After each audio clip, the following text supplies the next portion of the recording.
G'day guys, welcome back to the channel. In today's video we're on site and we're talking all things road construction. I'm going to be briefly running through how these roads are designed, including all the different layers of gravels and what they're used for. This video is also going to feature in-cab POVs of the operator, drone footage of the graders hard at work, a site interview with the operator himself, and a hell of a lot of these graders. Let's get into it.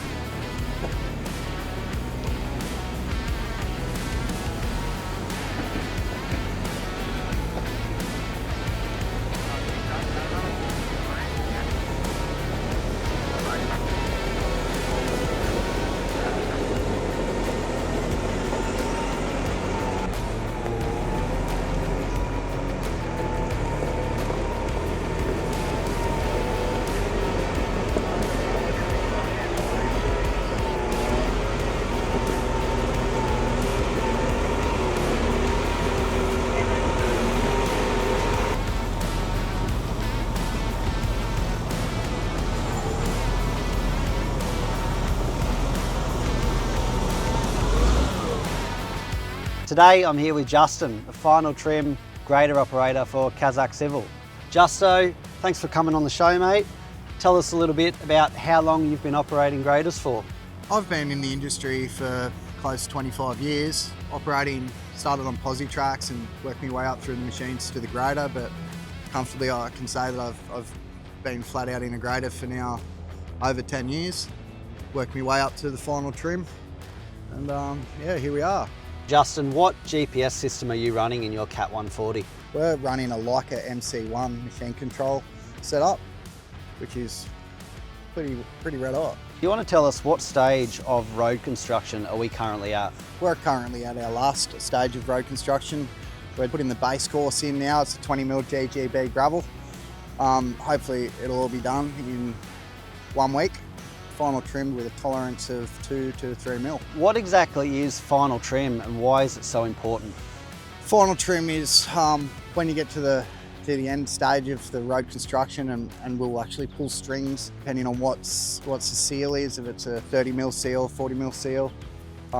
We hone in and try and whittle it down like a knife on a bit of wood. How accurate does a road need to be before they can lay the asphalt? Well, it's pretty expensive asphalt. You don't really want to go over with your quantities, so we like to keep it within 5mm of our desired height. 5mm. When you're talking a blade that size and a job this big, 16-foot blade and a 22-tonne machine, it's pretty red hot to try and get that result. That must take a lot of skill, right? Oh, it's taken a few years to get there. Well, mate, let's see what you do. Let's put this Cat 140 into work, and thanks for the interview. Appreciate it. Thanks for coming out. Cheers.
So you might be wondering how a road like this gets designed and what factors influence the thickness of the pavement.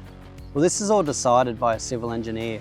The civil engineer will attend site before any construction has begun.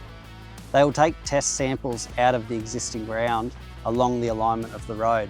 These test samples will then be taken back to a lab where they'll perform a CBR test, which is a California bearing ratio test. This test is done by compacting the samples of clay. It then gets put into a machine that has a steel piston. The piston is then pushed against the clay and the force used by the piston then determines the strength of the clay and the bearing ratio. From that point on, the civil engineers know how strong the existing clay is and they'll work out how thick they need to make the road. When it comes to road construction, there's 4 terms that you need to know about. Number 1, subgrade. The subgrade is the natural layer below a road, the existing surface level. Number 2 is the select layer. The select layer is brought in and it's usually a dense Site 1 material or a material imported from a quarry that is denser and stronger than the natural ground level. Number 3 is subbase gravel. This is a 40mm gravel that is a lot more load bearing and it evenly distributes weight if cars and trucks are driving over the top of it. The last layer of gravel is the basecourse layer. This is the top structural gravel layer beneath the asphalt. It sits above the subbase and provides a strong, smooth and stable foundation for the road. Once the gravel is imported from the quarry, the grader will spread it out evenly over the road, leaving it thicker than it needs to be. This is where the rollers come in. They will roll up and down the road over and over again until the required compaction is met. From this point, the grader will return to the road and start the trimming process, where the operator will do his best to get the gravel 30 to 40mm below the lip of the gutter, depending on the thickness of asphalt. Once the roads have been trimmed and checked, you're then ready for the asphalt or concrete wearing course.